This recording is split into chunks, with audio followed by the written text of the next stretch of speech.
I was sitting in the emergency room, blood dripping from my forehead, when I got the text from my insurance company.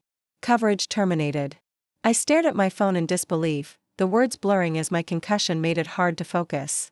It was my 26th birthday, and my parents had canceled my health insurance without telling me, right before I needed it most.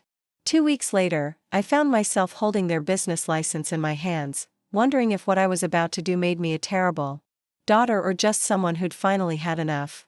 Before we jump back in, tell us where you're tuning in from, and if this story touches you, make sure you're subscribed, because tomorrow, I've saved something extra special for you.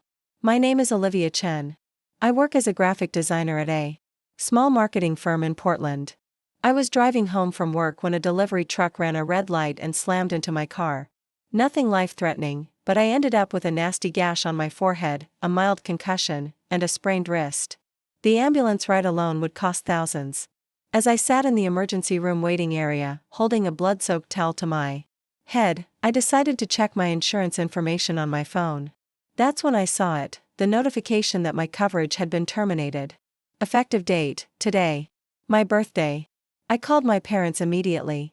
My mother, Diane, answered on the third ring. I could hear the familiar sounds of their restaurant in the background, clattering dishes, sizzling pans, the murmur of customers. Olivia? What is it? We're in the middle of dinner service, she said, sounding distracted. Mom, I'm at the emergency room. I was in a car accident, and, oh my God. Are you okay? Her voice rose, genuine concern breaking through her usual businesslike tone. I think so, but my insurance card just got declined. The app says my coverage was terminated. Today. There was a pause. Too long of a pause. Mom? Yes, well, we were going to talk to you about that, she said, her voice shifting back to something more measured. Your father and I decided it was time you got your own insurance. You're 26 now. It's the cutoff age anyway. I pressed the towel harder against my forehead. And you didn't think to tell me before canceling it? On my birthday? It slipped. Our minds with the restaurant expansion. You know how busy we've been with the new location. Besides, you have a good job with benefits, don't you? My job did offer benefits, but only after 6 months of employment. I'd only been there for 4. I'd told them this several times over family dinner. I don't qualify for benefits yet. I've told you that. Well, you're an adult now, Olivia. These are things you need to figure out. We can't keep supporting you forever. I wanted to scream. I wanted to remind her that I'd been living independently since college, that I paid my own rent, my own car payment, that the insurance was literally the only financial support they still provided. But my head was pounding, and a nurse was waving me toward a triage room. I have to go, I said. They're calling me in. Keep us posted, my mother said. Then, as an afterthought, happy birthday, by the way. I hung up without responding. My boyfriend, Ethan, arrived at the hospital 20 minutes later, out of breath and wide-eyed with worry. He worked as a paralegal at a law firm downtown and had left in the middle of preparing for a big case. Jesus, Liv, he said, taking in the sight of me. What happened? I explained about the accident, the insurance, the call with my mother. With each detail, his expression darkened. They canceled your insurance without telling you? On your birthday? He asked, his voice tight with anger. I nodded, wincing at the pain the movement caused. And now you're stuck with the bill? Looks that way. Ethan took my hand, careful to avoid the 4 they'd placed. We'll figure it out, he said. Don't worry about that right now. But I was worried. Even with a decent salary, an emergency room visit could set me back thousands of dollars I didn't have. And beneath the worry was something else, a simmering anger I didn't often allow myself to feel toward my parents. The doctor came in shortly. After, confirmed my concussion, put 3 stitches in my forehead, and wrapped my sprained wrist. She prescribed rest, pain medication, and follow-up appointments I knew I couldn't afford. Preparing and narrating this story took us a lot of time, so if you are enjoying it, subscribe to our channel, it means a lot to us. Now back to the story. As Ethan drove me home, I stared out the window at the city lights blurring past. They didn't even remember it was my birthday until the end of the call, I said quietly. Ethan's hands tightened on the steering wheel. This isn't the first time they've pulled something like this. He was right. My parents, Diane and Robert Chen, owned a successful chain of upscale Chinese fusion restaurants called Dynasty. The business had always come first. Always. My childhood memories were a blur of empty seats at school plays, missed parent-teacher conferences, and birthday celebrations squeezed in between lunch and dinner service. But my younger brother, Kevin, somehow had a different experience. 3 years younger than me, Kevin had always been the golden child. The son they'd always wanted after having a daughter first. Where I got practical gifts like school supplies and sensible clothing, Kevin got the latest gaming systems, sports equipment, and eventually, a car for his 16th birthday. I saved up for 3 years to buy my first car. Remember Kevin's college graduation? I asked Ethan. He nodded. We'd been dating for 2 years by then. They closed all 3 restaurant locations for the day. Had a massive party catered by a rival restaurant so they could fully enjoy the celebration.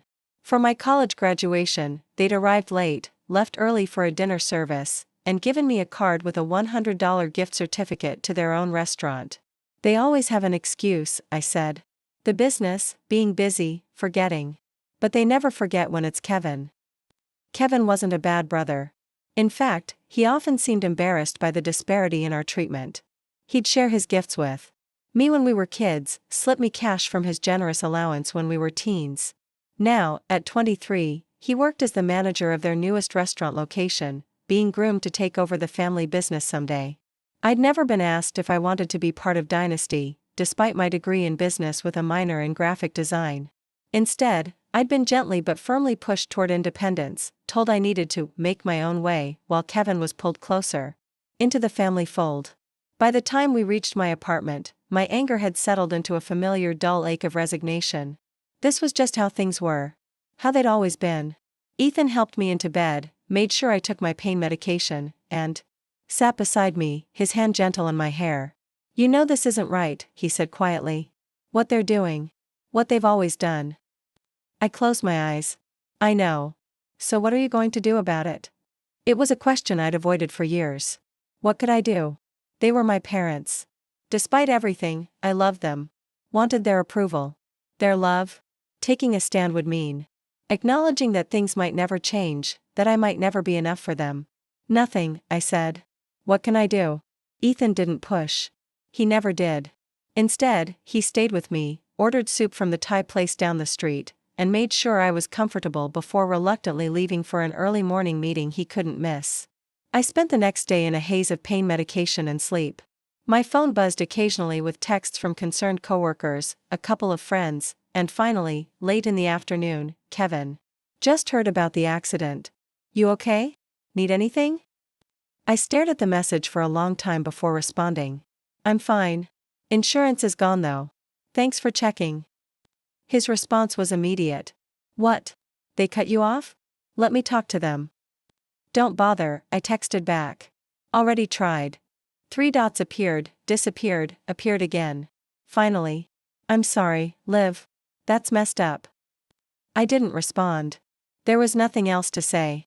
The bill arrived a week later. $4,892 for the emergency room visit, CT scan, stitches, and medication. I stared at it over breakfast, my appetite gone. The follow-up appointments would add more.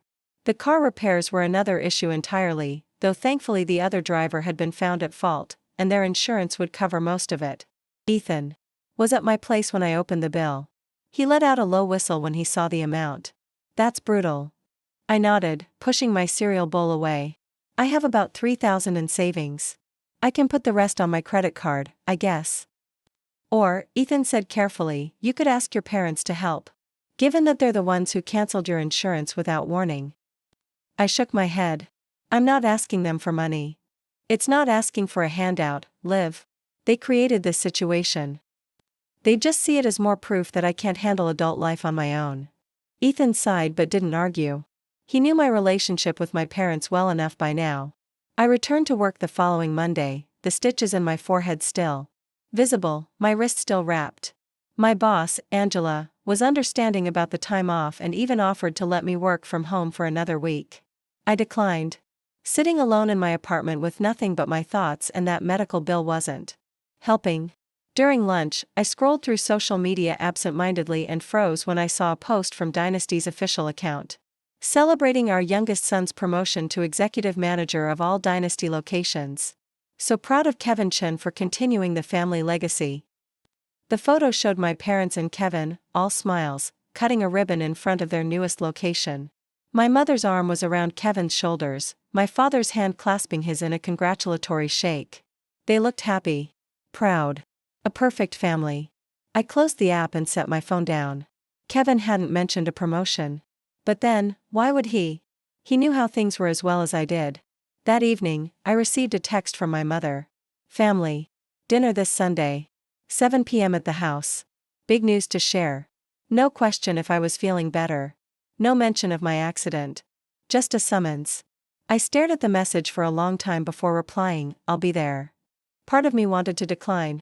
To make up an excuse. But a larger part needed to see them, to look them in the eye and understand how they could so casually throw me into financial hardship without a second thought. Sunday arrived too quickly. I stood in front of my closet, trying to decide what to wear. It was ridiculous how much thought I still put into impressing them. Ethan sat on my bed, watching me cycle through outfits. You know you don't have to go, he said. I pulled out a simple black dress. Professional. Neat. The kind of daughter they wanted me to be. Yes, I do. Want me to come with you? I considered it. Having Ethan there would make it easier. He was a buffer, a support system. But this felt like something I needed to do alone. No, but thank you. I won't stay long. He nodded, understanding. Call me if you need an emergency escape. I drove to my parents' house with my stomach in knots.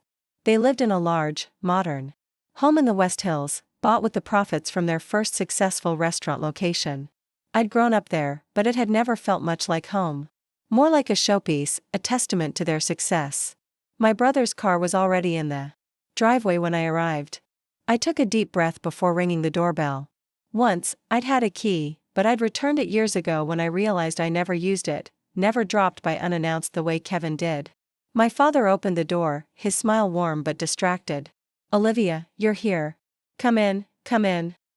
Robert Chen was a tall, imposing man with salt and pepper hair and the bearing of someone used to being in charge. He'd come to America as a teenager, worked his way up from dishwasher to chef, and eventually opened his own restaurant. His success story was impressive, and he never let anyone forget it. Hi, Dad, I said, accepting his brief, formal hug. How's the head? He asked, gesturing to my forehead where the stitches had been removed, leaving a small red line. Healing, I said simply. He nodded and led me into the dining room where my mother and Kevin were already seated. The table was set with their best china, wine glasses filled, and several dishes laid out family style in the center. My mother stood when she saw me, her critical eye taking in my appearance. Diane Chen was petite but formidable, with an impeccable sense of style and the kind of beauty that seemed to defy aging. Olivia, we were beginning to think you weren't coming. I checked my watch. I was 5 minutes early. Trafic, elite. Kevin caught my eye and gave me a small, sympathetic smile. He looked good, successful, confident in a tailored blue shirt that I suspected my mother had picked out. Hey, Liv, he said. Glad you could make it. I took my seat across from him, next to my father. My mother remained at the head of the table, my father at the foot. The power positions. Always. I ordered your favorite, my mother said as she passed me a plate of dumplings. The vegetable ones with the spicy sauce. I blinked in surprise. I couldn't remember the last time she'd noticed my food preferences. Thanks, I said cautiously. Dinner proceeded with polite conversation about the restaurants, the weather, a new film Kevin had seen.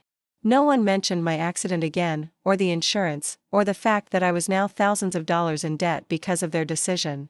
Finally, as my mother cleared the main course dishes, my father cleared his throat. We have some exciting news to share, he announced, his voice taking on the formal tone he used for business discussions. My mother returned to her seat, practically glowing. Yes, very exciting. As you know, my father continued, Dynasty has been growing steadily. The new location is already exceeding our projections. I nodded politely, though of course I didn't know. No one shared business details with me. We've decided it's time to expand beyond Portland, my mother said. We're opening 2 new locations, one in Seattle and one in San Francisco. That's great, I said, genuinely impressed despite everything. Congratulations. Kevin will be overseeing the Seattle location, my father said, pride evident in his voice. He'll be moving there next month to get everything set up.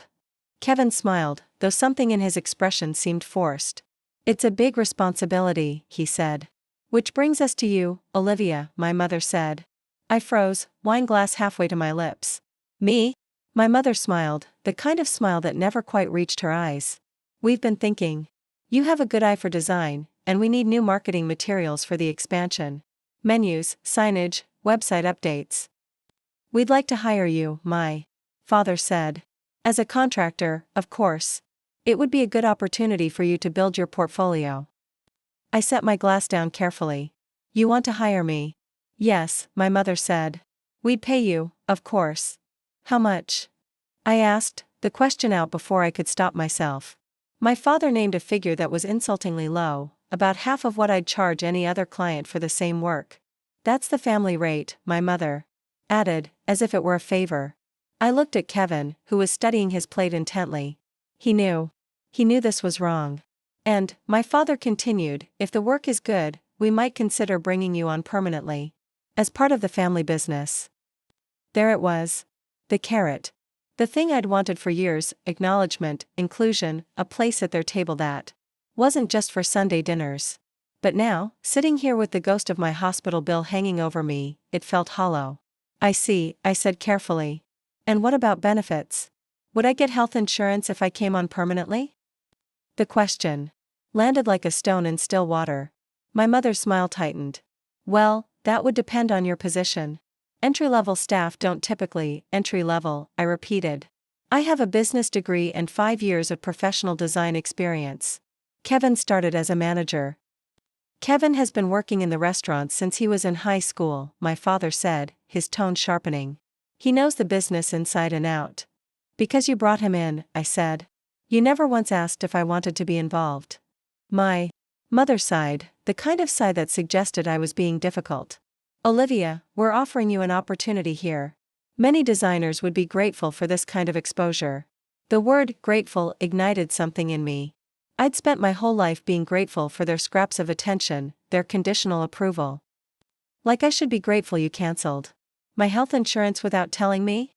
On my birthday? Right before I ended up in the emergency room with a $5,000 bill? My father frowned.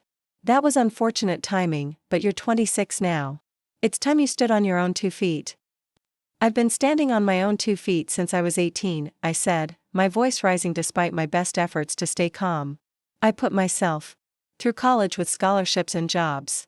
I pay my own rent, my own car payment. The insurance was the only thing you still helped with, and you couldn't even give me notice before cutting it off. We've been busy with the expansion, my mother said dismissively. It slipped our minds. It slipped your minds, I repeated. Just like my graduation slipped your minds? And my art show in college? And every other important moment in my life? Kevin shifted uncomfortably in his seat. Mom, Dad, she has a point. You could have at least warned her. My mother turned to him, surprised. Kevin rarely contradicted them. This doesn't concern you, Kevin. It concerns all of us, he said quietly. We're family. My father's expression hardened. Family supports each other. Family doesn't make accusations. I laughed, a short, bitter sound that surprised even me. Family doesn't cancel insurance without warning. Family doesn't ignore one child while spoiling the other. Family doesn't offer insultingly low rates for professional work. If you don't want the job, just say so, my mother snapped. We thought we were doing you a favor.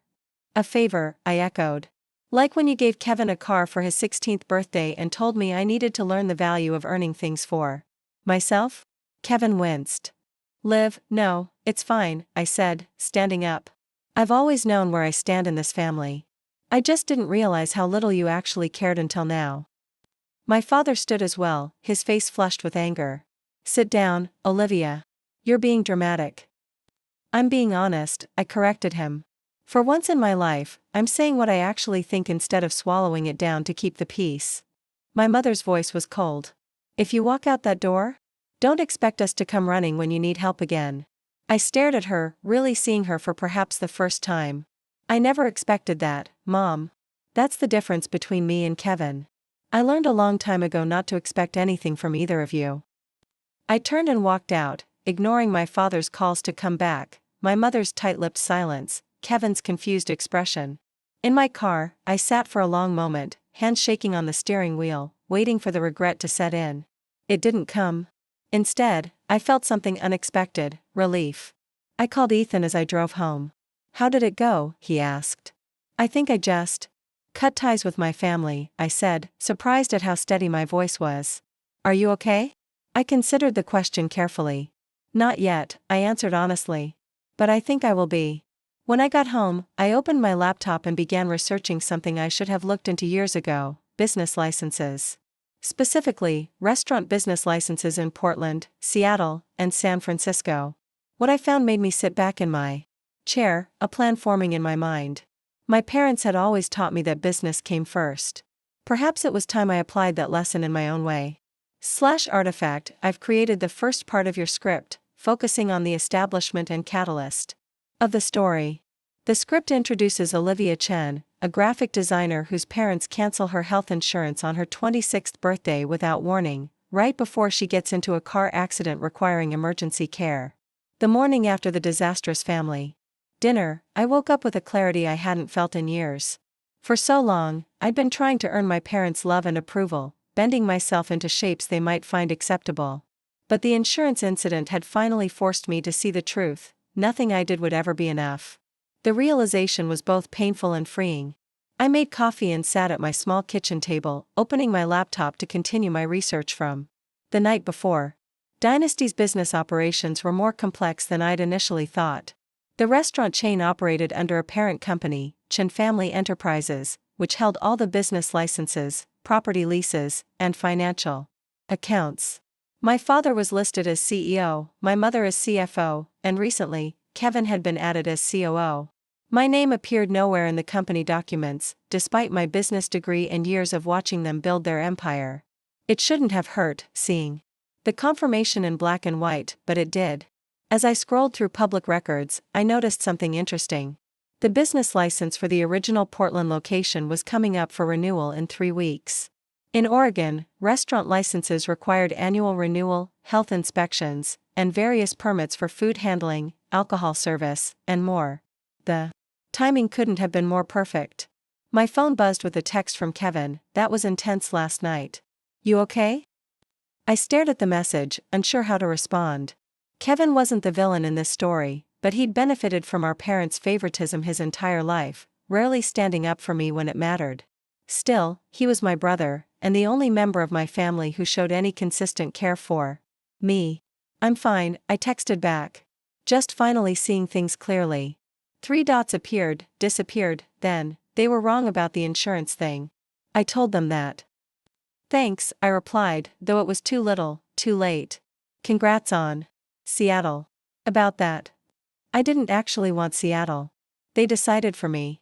Again. I paused, coffee mug halfway to my lips. This was new information. "What do you mean? Can we meet for lunch? I'd rather talk in person." I hesitated. Part of me wanted to shut it all down, cut ties completely. But Kevin deserved a chance to speak. "Okay. Noodle House at 1? See you there?" I spent the morning working remotely, grateful that my concussion symptoms had mostly subsided. Angela had been understanding about my accident, even offering to help with medical costs through the company's emergency assistance fund. I declined, too proud to accept what felt like charity, but her kindness had meant more than she knew. At 12:45, I walked into Noodle House, a small restaurant not affiliated with my parents' chain. It was important to meet on neutral ground, somewhere they wouldn't have eyes and ears reporting back. Kevin was already there, tucked into a corner booth, looking more disheveled than I'd seen him in years. His usual perfectly pressed shirt was wrinkled, his hair uncombed. He stood when he saw me, offering an awkward half-hug before we both sat down. "You look terrible," I said, not unkindly. He smiled faintly. "Didn't sleep much. Been thinking about everything." We ordered spicy beef noodles for him, vegetable dumplings for me, before he spoke again. "I never wanted to run the Seattle location," he said, his voice low. "I told them I wanted to stay in Portland. I have friends here, a life. I was seeing someone, actually." This was news to me. Kevin rarely shared details about his personal life. Why didn't you just say no? He laughed, a hollow sound. You know them. Saying no isn't an option. They've had my life plan since I was 10 years old. Dynasty manager by 22, executive by 25, running the whole company by 30. And you never wanted that? I asked, genuinely surprised. Kevin had always seemed to thrive in the restaurant business, soaking up our parents' approval like a plant turning toward the sun. He shrugged. Parts of it, maybe. I like the creative side, developing new dishes, designing dining experiences. But the business side, the constant pressure? That was always their dream, not mine. Our food arrived, steaming and fragrant. I picked up a dumpling with my chopsticks but didn't eat. Why are you telling me this now? Kevin poked at his noodles. Because I'm tired of the golden child act. I'm tired of watching how they treat you. And I'm tired of being trapped in their vision of my life. So what are you going to do about it?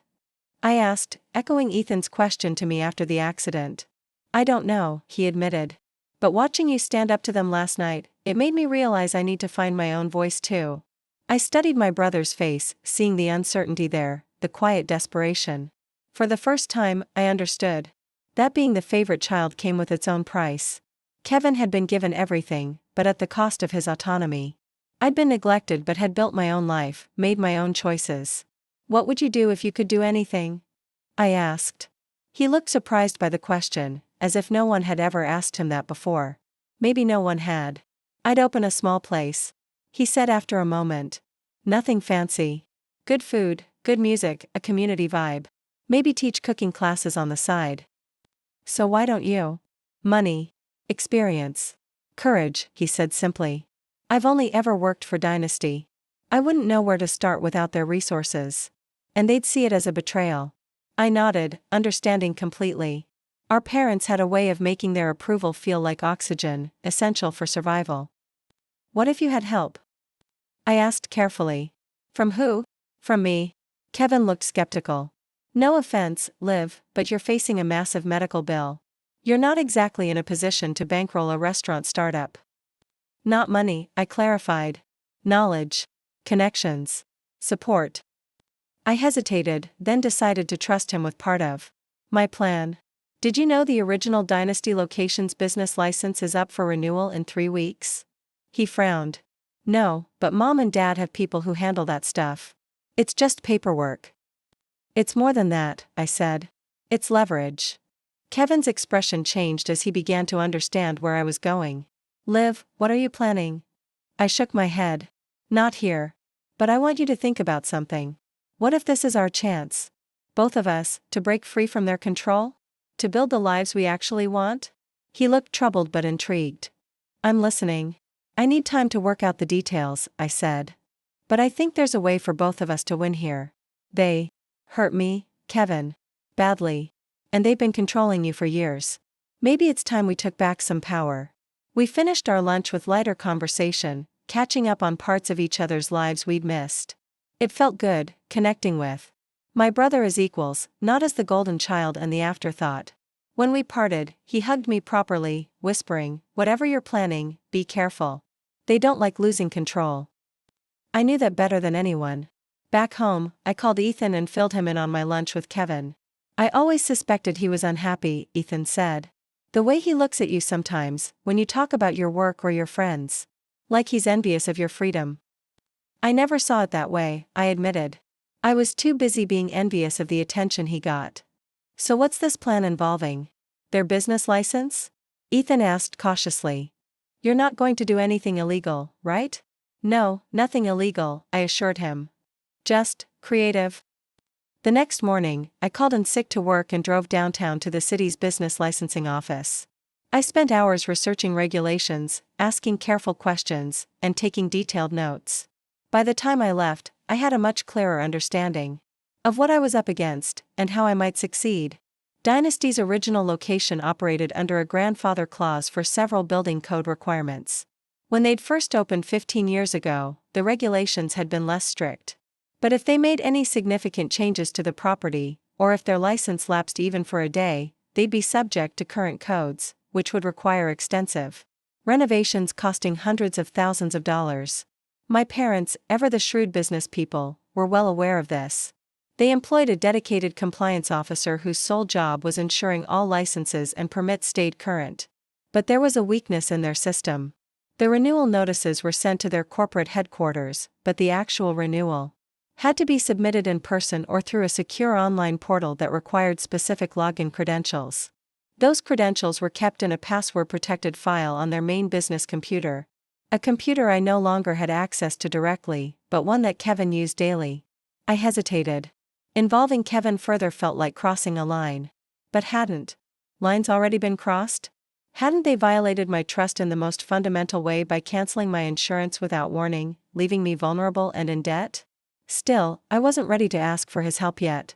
I needed more information, more leverage.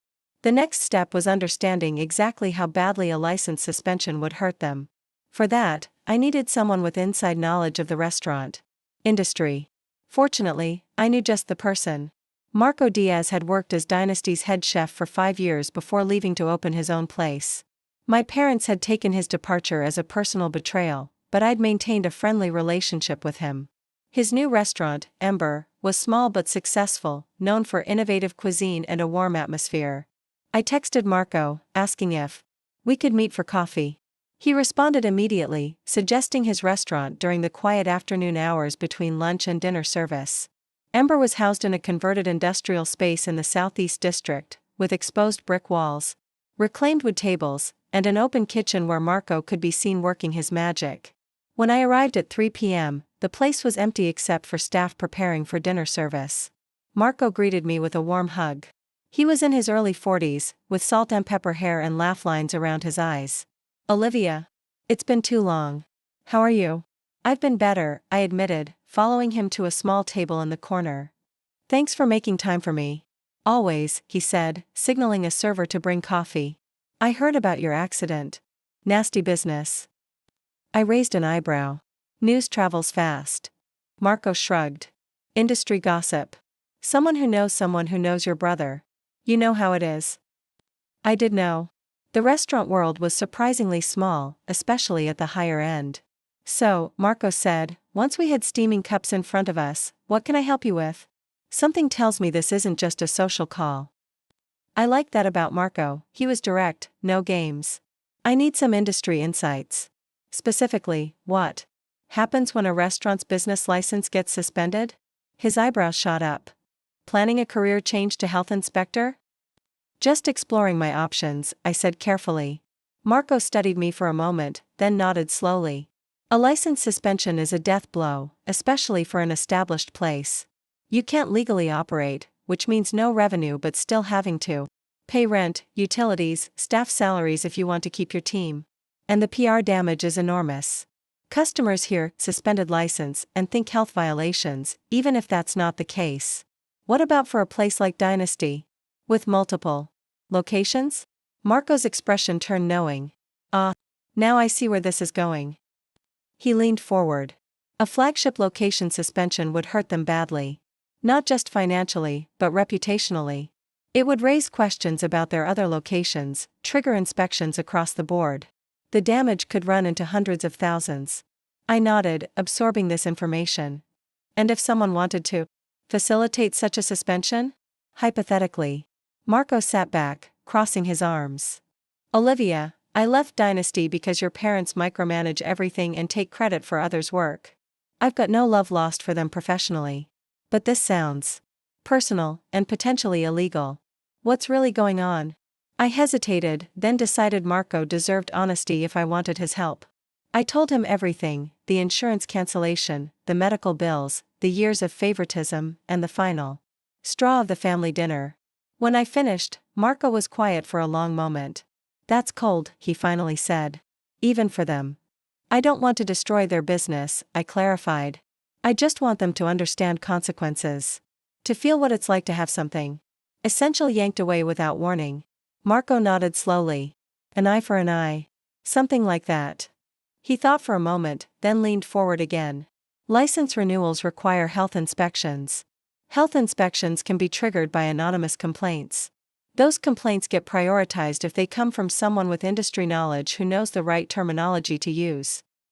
I smiled. Go on. If someone were to file multiple specific complaints just before a renewal deadline, it might delay the inspection process.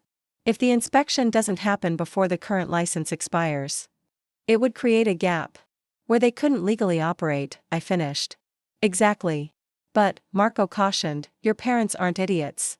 They'll have contingency plans, people whose job is preventing exactly this scenario. True, but those people rely on systems, and systems can be disrupted. Marco studied me with new respect. You've thought this through.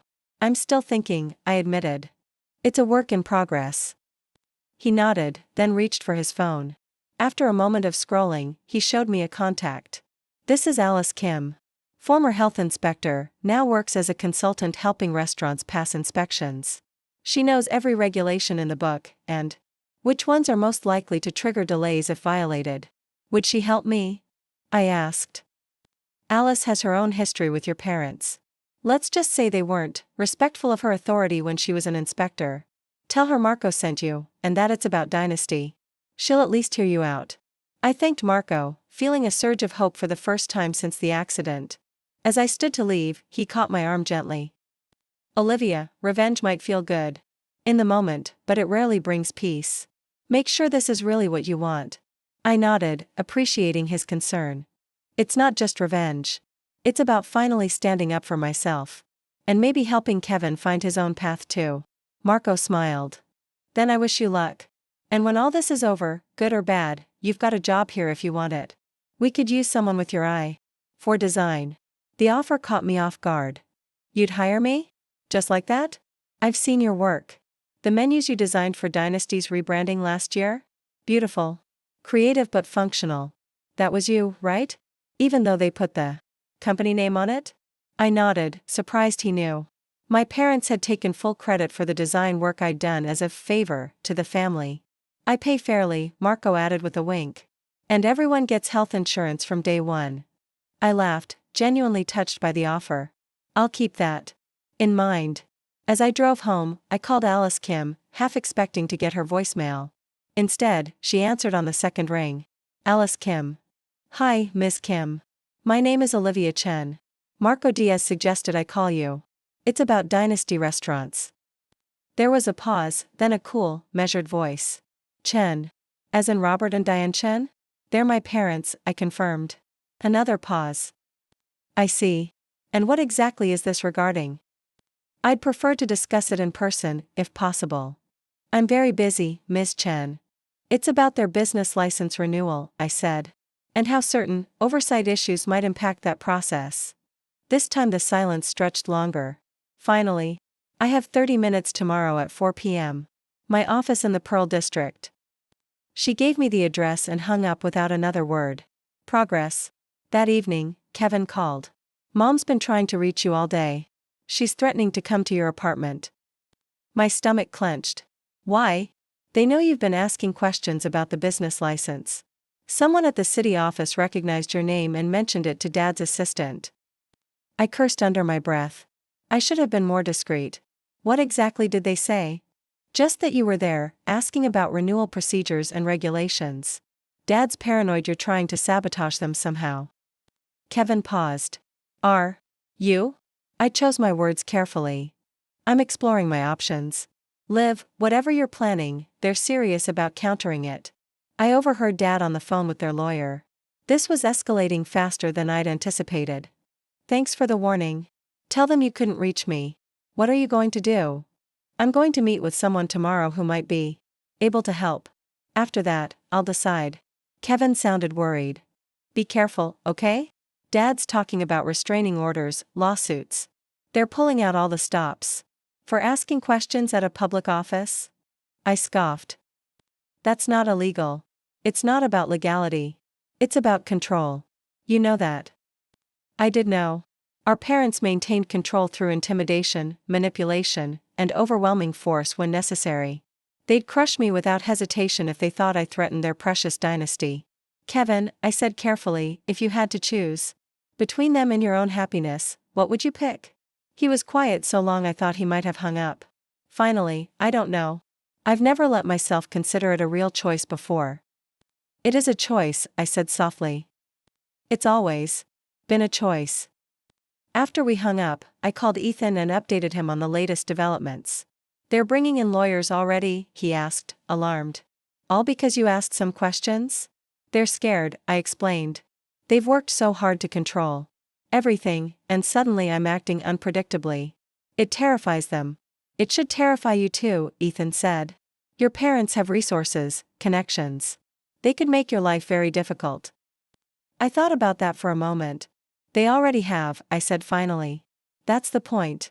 What more can they really do to me? Legal harassment. Professional sabotage. They know people in your industry. He wasn't wrong. My parents' influence extended throughout Portland's business community. They could potentially make it difficult for me to find work if they really wanted to. Maybe, I acknowledged. But I'm not backing down. Not this time. Ethan sighed, but I could hear the smile in his voice. I know. That's why I love you. Just be smart about this, okay? Don't do anything that could backfire legally. I won't, I promised. Everything I'm planning is completely legal. Ethically questionable, maybe, but legal. The next day at work, I received an email from an address I didn't recognize. The subject line read simply, about Dynasty's license. I opened it cautiously. Miss Chen, I hear you're interested in restaurant licensing procedures. I have information that might be valuable to you. I used to work for your parents' compliance department. Meet me at Powell's Books, technical section, 3 p.m. today.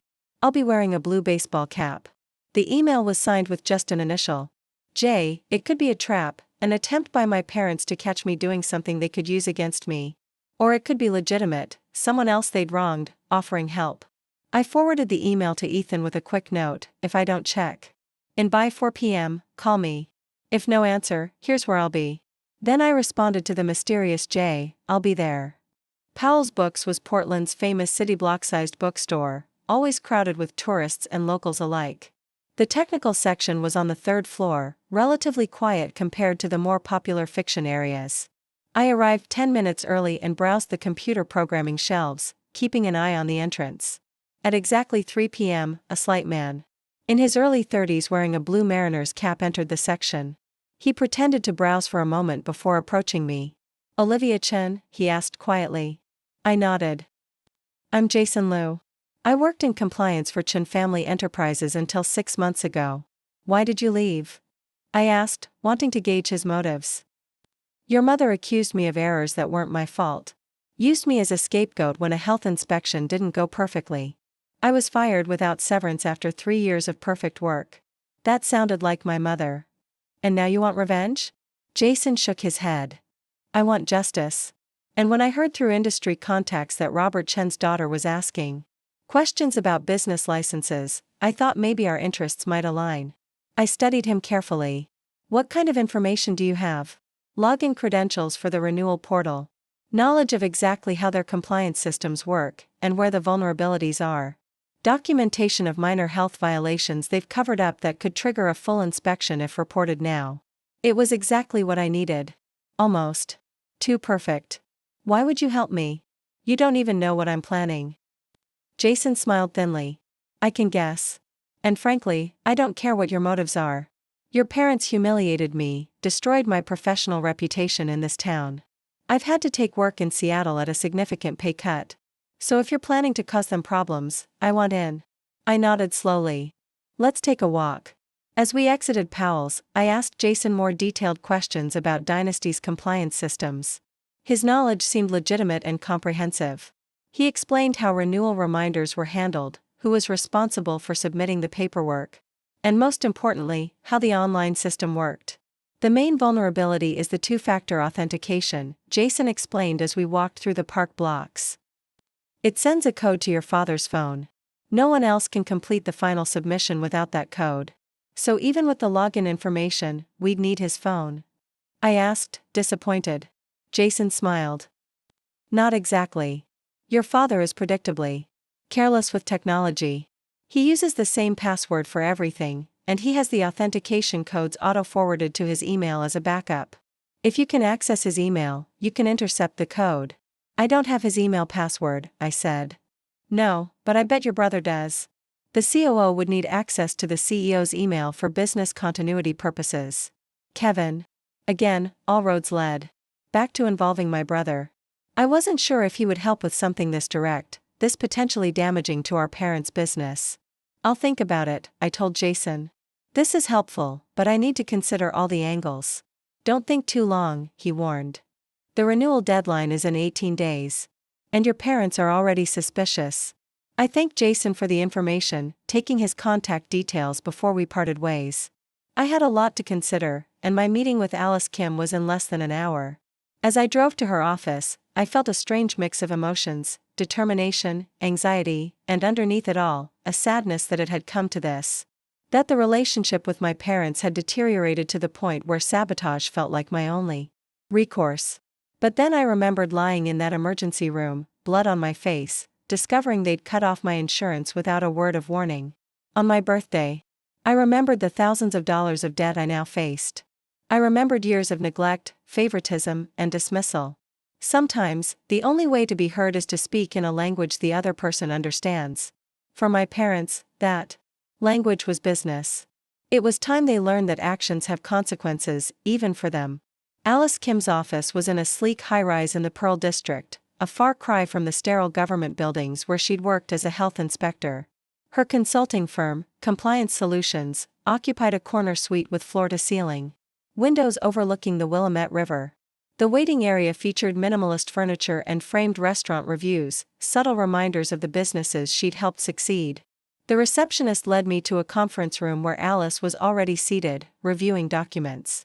She was in her 50s, impeccably dressed in a charcoal suit, her dark hair streaked with silver and pulled back in a severe bun. She didn't stand. When I entered, just gestured to the chair across from her.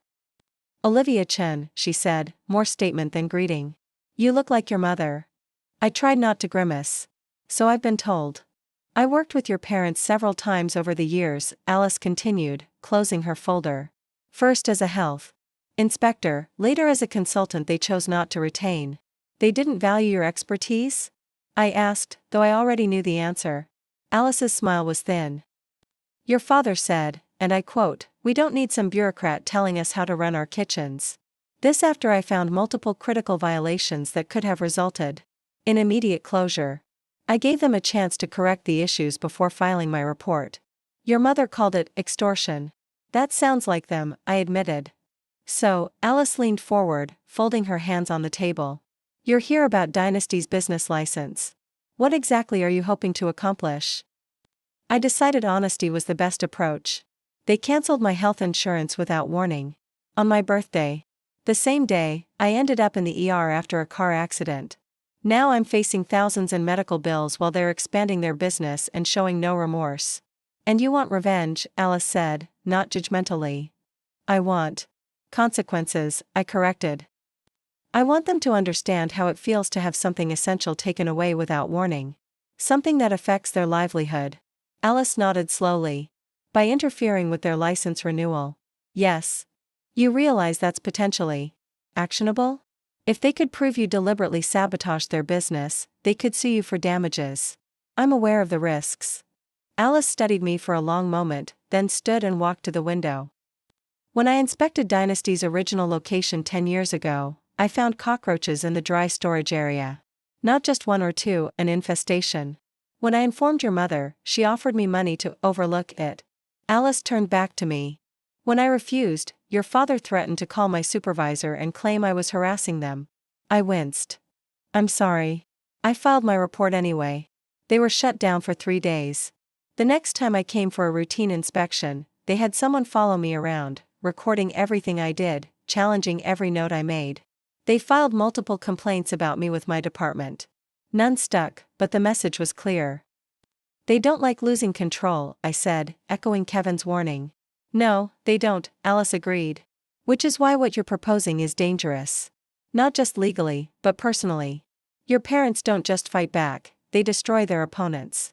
I absorbed her words, feeling my resolve waver slightly. "So you won't help me?" "I didn't say that."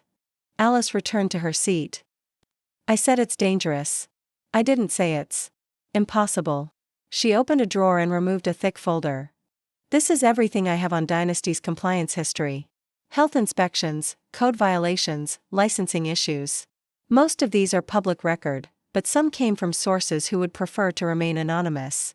She slid the folder toward me. I'm not giving you this. I'm simply leaving it on the table while I use the restroom. Whatever happens in the next 5 minutes is beyond my knowledge or control. With that, Alice stood and left the room, closing the door behind her. I hesitated only briefly before opening the folder. Inside was a goldmine of information, detailed reports spanning 15 years, notes on recurring issues, even copies of complaints filed against Dynasty that had been mysteriously dropped. Most importantly, there was a section on their license renewal process, complete with a timeline of previous renewals and the specific requirements for their original location. I quickly took photos of the most relevant pages with my phone. By the time Alice returned exactly 5 minutes later, the folder was back in its original position, apparently untouched. Thank you for your time, I said, standing. Alice nodded. We never had this meeting. I never saw you. Is that clear? Crystal. As I reached the door, she added, Ms. Chen? Whatever you decide to do, make it count. People like your parents don't learn lessons easily. I nodded. I know. That's why the lesson needs to be memorable. Back in my car, I reviewed the photos I'd taken, my mind racing with possibilities. According to Alice's documents, Dynasty's original location operated under a business license that required annual renewal on August 15th, just over 2 weeks away. The renewal process included health inspections, fire code compliance checks, and verification of various permits. Most importantly, I discovered that my parents had been skirting certain requirements through a combination of political connections and aggressive legal maneuvering. Their kitchen ventilation system didn't meet current code but had been grandfathered in. However, that exemption was contingent on timely license renewal. If their license lapsed even for a day, they'd be required to bring everything up to current standards, a renovation that would cost well into 6 figures and shut them down for weeks. I needed to talk to Kevin. Not just about potentially accessing our father's email, but about what all this meant for him and his future. If I went through with this plan, it would impact Dynasty as a whole, including his position within the company. I texted him, need to talk. Important. Not at your place or mine. Somewhere private. He responded almost immediately, Forest Park. Wildwood Trail entrance. 7 p.m. Forest Park was Portland's sprawling urban forest, with miles of trails where we could speak without fear of being overheard. The Wildwood Trail entrance was relatively quiet on weekday evenings, making it perfect for sensitive conversations. I arrived early, parking at the trailhead lot and walking a short distance into the woods. The evening was warm, sunlight filtering through the dense canopy of fir and maple trees. The scent of damp earth and pine filled the air, calming my nerves slightly. Kevin arrived at exactly 7, dressed in running clothes as if he'd come for exercise rather than a clandestine meeting. Always thinking about appearances. Were you followed? I asked when he reached me. He raised an eyebrow. What is this, a spy movie? No, I wasn't followed. But things are getting intense at home. Dad's convinced you're plotting something. He's right, I said simply. We began walking deeper into the park, the trail winding through towering trees. For several minutes, neither of us spoke. Finally, Kevin broke the silence. How bad is it? What you're planning? It could temporarily shut down the original location, I admitted. And it would cost them a significant amount of money to reopen. Kevin whistled low. That's serious. So is canceling my insurance and leaving me with a $5,000 medical bill, I countered. Actions have consequences. I get that, Kevin said. But this feels like escalation. Sometimes that's the only language people understand. I stopped, walking and turned to face him. Kevin, I need to know where you stand. Are you with them, or with me? He looked pained. Why does it have to be a choice? Because that's what they've made it, I said firmly. They drew the line, not me. I'm just finally acknowledging it exists. Kevin ran a hand through his hair, a nervous gesture he'd had since childhood. What exactly would I have to do? If I helped you? I explained what I'd learned, about the license renewal, the portal access, the 2-factor authentication that went to our father's phone and email. I need access to his email account during the renewal period. Just long enough to intercept the authentication code. That would be a huge breach of trust, Kevin said, though I noticed he didn't immediately refuse. Like canceling insurance without warning? 2 wrongs don't make a right, Liv. No, but sometimes wrong is the only option left when doing right has failed repeatedly. I softened my tone. Kevin, think about what this could mean for you. 2. If their flagship location gets shut down temporarily, Seattle might get delayed. You'd have time to figure out what you really want. He looked at me sharply. You're using my ambivalence about Seattle against them. I'm pointing out that their loss of control could be your gain of freedom, I corrected. We could both benefit from disrupting their perfect plan. Kevin was quiet for a long time as we continued walking. The trail grew darker as the sun began to set, the forest taking on a hushed quality. What about the staff? He finally asked. The waiters, cooks, dishwashers? They'd lose income if the restaurant closed, even temporarily. It was a fair point, one I'd been wrestling with myself. I've thought about that. I'm prepared to anonymously cover their wages for up to 2 weeks. I've been saving for a down payment on a condo. I can use that money instead. Kevin looked surprised. You'd do that? For people you don't even know? This isn't about hurting innocent bystanders, I explained. It's about showing mom and dad that their actions affect real people, including their own daughter. The staff doesn't deserve to suffer for that lesson. We reached a wooden bench overlooking a ravine and sat down. The forest was growing darker, the first stars appearing overhead through breaks in the canopy. If I help you, Kevin said slowly, I want something in return. Name it. Your help starting my own place. Not right away, but eventually. Your design skills, your business sense. A partnership, maybe. I smiled, genuinely touched by his suggestion. You want to work with me? The family disappointment? You're not a disappointment, Liv. You're the strongest person I know. You build your own life while I've been living the one they designed. For me. He held out his hand. Partners? I took his hand. Partners. With Kevin on board, the plan crystallized rapidly. We had just under 2 weeks to prepare. Kevin would monitor our father's email around the renewal deadline, ready to intercept the authentication code. Meanwhile, I would work with Jason to understand exactly how to access the renewal portal and what to do once inside. But we needed more than just delaying the renewal. We needed insurance, both literal and figurative. The next day, I met with a broker to purchase my own health insurance policy. It was expensive on short notice, but the peace of mind was worth every penny. No more depending on my parents for something so essential. Then I visited a lawyer specializing in business disputes. I didn't tell her my specific plans, just asked hypothetical questions about liability and presented the information I had about Dynasty's compliance history. Hypothetically speaking, she said with a knowing look, if someone were to report legitimate violations that resulted in business disruption, they would be protected as a whistleblower as long as the information was factual and the reporting was done through proper channels. I nodded, understanding the fine line I needed to walk. And if that person happened to be related to the business owners? Relation doesn't negate whistleblower protections, but it could complicate matters in terms of perceived intent, she advised. Documentation would be crucial. I left her office with a clearer understanding of my legal position and a retainer agreement in my bag, just in case. The final piece fell into place 3 days later when Jason provided me with detailed instructions for accessing the renewal portal and the specific steps needed to delay the process without leaving evidence of tampering.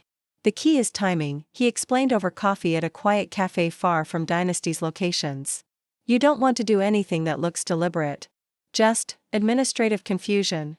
Forms submitted incorrectly, then withdrawn for correction. A technical glitch that requires manual review. How long could that delay things? I asked. 5 business days, minimum. Possibly longer if you time it right with the weekend. 5 days would be enough. Without an active license, Dynasty would be forced to close its original location. The health department would be notified automatically. Once closed, they couldn't reopen until they passed a new inspection, which would require bringing their ventilation system up to current code. What about my parents' connections? I asked. They know people in the city offices. Jason smiled grimly. That's where the anonymous health complaints come in. If multiple specific complaints are filed just before the license expires, the health department is legally required to investigate before approving a new license. No amount of connections can bypass that requirement, not without committing actual fraud. It was elegant in its simplicity. We weren't doing anything illegal, just creating administrative delays and reporting actual violations. The system would do the rest. The next week passed in a blur of preparation. I set up an anonymous fund for Dynasty staff, depositing enough to cover 2 weeks of wages based on Kevin's payroll information. I drafted health complaints using the documentation Alice had provided, being careful to focus only on verifiable issues. Kevin kept me updated on our parents' mood. They were growing increasingly paranoid, convinced something was coming but unsure what. They'd implemented new security measures at all restaurant locations and instructed staff to report any unusual questions or behavior.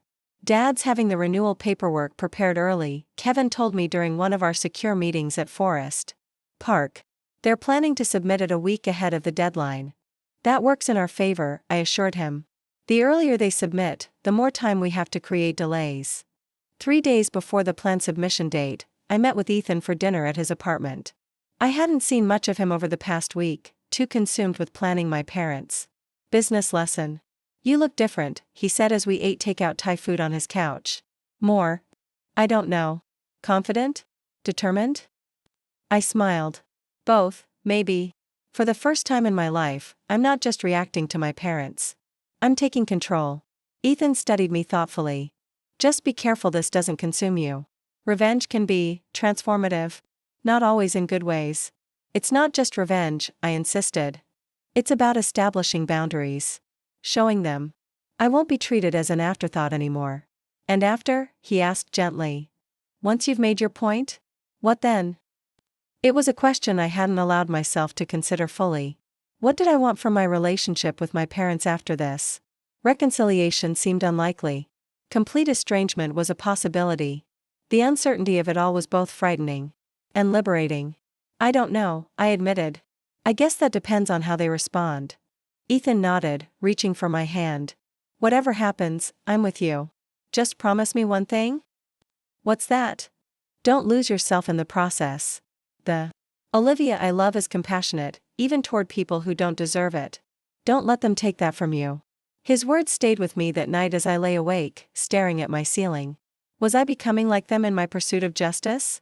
Using business as a weapon, manipulating systems, leveraging inside information?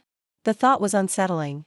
But then I remembered the emergency room, the blood on my forehead, the text message announcing my coverage had been terminated. I remembered years of being overlooked, undervalued, pushed aside. I remembered my mother's dismissive tone, "You're an adult now, Olivia. These are things you need to figure out." Well, I had figured things out. Perhaps not in the way they intended, but effectively nonetheless. The next morning, Kevin texted, "It's happening. Dad submitted the renewal forms today. Initial confirmation email received." This was it. The plan was in motion. That afternoon, I filed the first anonymous health complaint against Dynasty's original location using information from Alice's documents. I focused on the ventilation system, citing specific code violations and potential health risks to customers and staff. Jason had created a secure system for our communications, using encrypted messaging apps and burner phones. Confirmation received, he texted hours later. Complaint has been logged in the system. Over the next 2 days, we filed 3 more complaints, each focusing on different aspects of Dynasty's operations: food storage temperatures, hand-washing facilities, pest control procedures. All were legitimate issues documented in previous inspections, issues that had been noted but never fully addressed. Then came the crucial moment. 4 days after the initial submission, Robert Chen received an email requesting additional information for the license renewal. Attached was a form that needed to be completed within 48 hours. Kevin intercepted the email and forwarded it to me. I carefully altered the form, introducing subtle errors in the business identification numbers and permit references, nothing obvious, but enough to trigger a review when submitted. Form is ready, I texted Kevin. Now we need the authentication code. The modified form had to be submitted through the portal, which required 2-factor authentication. This was the riskiest part of our plan. Kevin would need to access our father's email at precisely the right moment, forward the authentication code to me, and delete any evidence of the forwarding. We scheduled the submission for 7 p.m., when our father would be in the middle of dinner service, unlikely to check his email immediately. At 6:55 p.m., I logged into the portal using the credentials Jason had provided. At exactly 7, I initiated the form submission process, which triggered the two-factor authentication request. My phone buzzed at 7:02. Code received, 473829.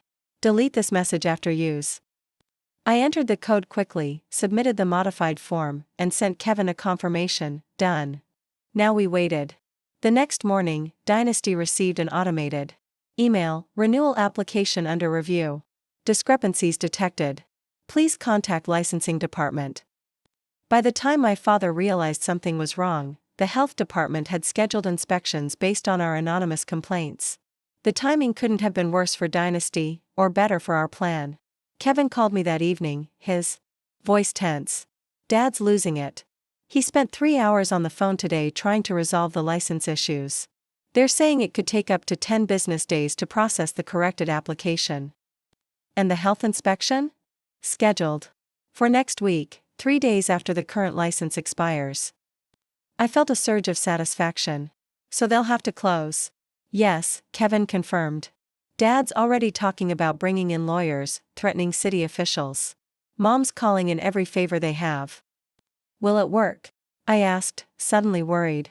Kevin laughed, a short, harsh sound. Not this time. They've pushed too many people too far over the years. No one's rushing to help. The realization was both vindicating and sad. My parents had built their business through determination and hard work, but they'd also created a wake of resentment through their treatment of others, employees, inspectors, competitors, and even their own children.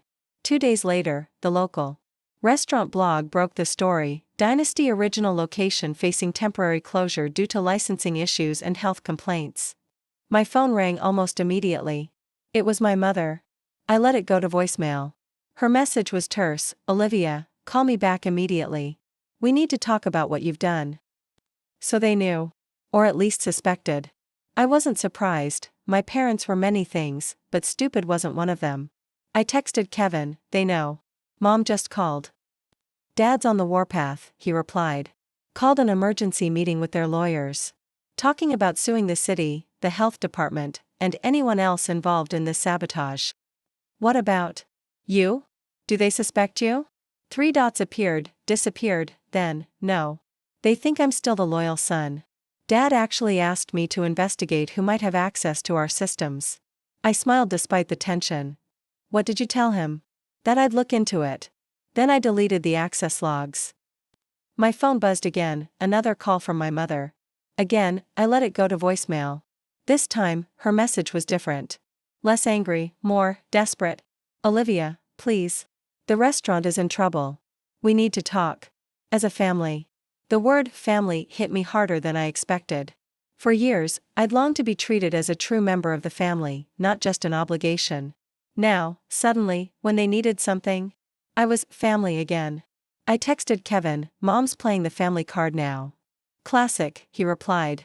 When manipulation fails, try guilt.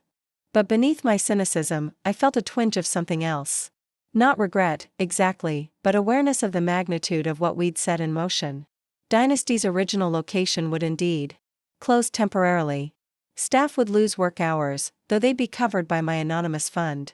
My parents would face significant costs to bring their ventilation system up to code. Their reputation would take a hit. It was exactly what I'd planned, what they deserved after years of mistreatment culminating in the insurance debacle. So why did part of me feel hollow? Ethan's words came back to me, don't lose yourself in the process. I spent that evening alone in my apartment, ignoring more calls from both parents, trying to sort through my conflicting emotions. The satisfaction of finally standing up for myself warred with the discomfort of causing disruption, even to people who'd hurt me repeatedly. Just after midnight, my doorbell rang. I peered through the peephole, shocked to see my father standing in the hallway, looking uncharacteristically disheveled. For a moment, I considered not answering. But curiosity won out. I opened the door. But blocked the entrance. It's midnight, Dad. Robert Chen looked older than I remembered, the lines in his face deeper, his shoulders slightly stooped. May I come in? Please? The please caught me off guard. My father rarely asked for anything, he simply expected compliance. Why are you here? I asked, not moving. To talk. About the restaurant. About everything. I hesitated, then. stepped aside. My father entered cautiously, glancing around my apartment as if seeing it for the first time. Perhaps he was. I couldn't remember the last time he'd visited my space. Sit if you want, I said, gesturing to the couch. He sat stiffly, perched on the edge as if ready to leave at any moment. I remained standing, arms crossed. The original location will close tomorrow, he said without preamble. The license expired, and we can't renew until we pass a health inspection. I said nothing. The inspectors found multiple violations. Most concerning is the ventilation system. It doesn't meet current code. He looked up at me, his expression unreadable. Upgrading it will cost around $200,000 and take at least 3 weeks. Still, I remained silent. Your mother and I believe you had something to do with this situation. It wasn't a question, but I answered anyway. Yes. He nodded slowly, as if I'd confirmed something he already knew. Why? The simplicity of the question momentarily threw me. Why? How could he not know why? You canceled my health insurance without warning, on my birthday, right before I had an accident that left me with $5,000 in medical bills, I said, my voice steady despite the anger bubbling beneath. You gave me no notice, no chance to make other arrangements. That was unfortunate timing, he admitted. Unfortunate timing? I repeated incredulously. That's all you have to say? My father shifted uncomfortably. What do you want me to say, Olivia? That we made a mistake? Fine. We made a mistake. We should have told you earlier about the insurance. And what? What more do you want? I laughed, a short, bitter sound. That's the problem, Dad. You don't even know what this is really about. The insurance was just the final straw. This is about years of being treated as less important than Kevin, less valuable to the family, less worthy of your time and attention. My father's expression hardened. So you decided to attack our business? The business that put food on your table, clothes on your back, paid for your education? I decided to speak in the only language you understand, I countered. Business. Consequences. Power. You taught me that, remember? Always protect your interests. Never let anyone take advantage of you. He stared at me, and for a moment, I saw something unexpected in his eyes, recognition. Perhaps even a flicker of respect. You could have just asked us to pay the medical bills, he said finally. Would you have? He didn't answer immediately, which was answer enough.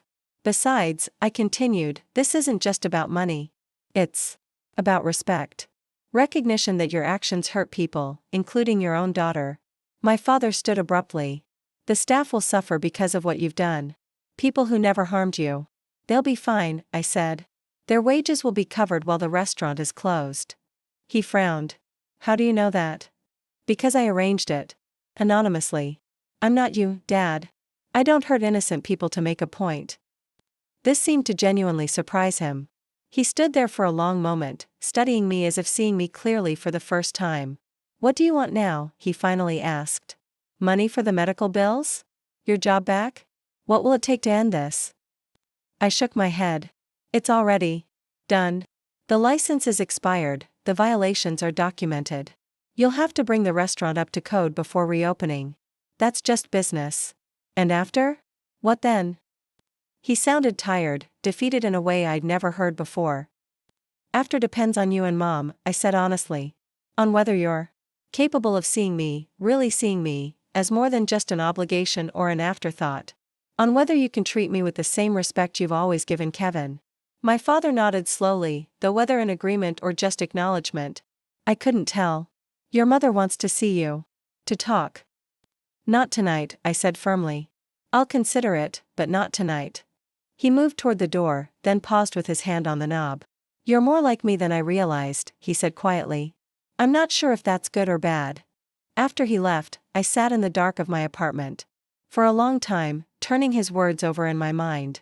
Was I like him? Had my pursuit of justice turned me into someone who used business as a weapon, who calculated leverage and applied pressure to get what I wanted? The thought was troubling. Yet I couldn't deny the effectiveness of speaking to my parents in their own language. For the first time in my life, they were listening. My phone buzzed with a text from Kevin. Dad just left your place? What happened? I typed back, he came to confirm what we did. And maybe, to see me differently. Is it over? Kevin asked. I thought about that question as I stared out my window at the city lights. Was it over? The license issue, yes. But the deeper wounds, the years of favoritism and neglect? Those wouldn't heal overnight, if ever. The business part is over, I replied. The family part, that's just beginning. Up next, you've got 2 more standout stories right on your screen. If this one hit the mark, you won't want to pass these up. Just click and check them out. And don't forget to subscribe and turn on the notification bell, so you don't miss any upload from us.